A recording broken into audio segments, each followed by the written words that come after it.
Alright, so Deegan's waiting on me down somewhere on this trail.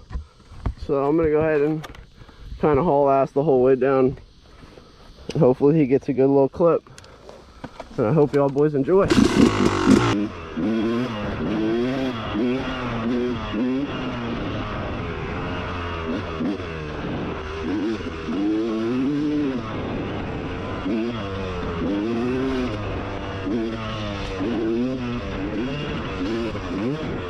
Holy shit! That had to be pretty sick.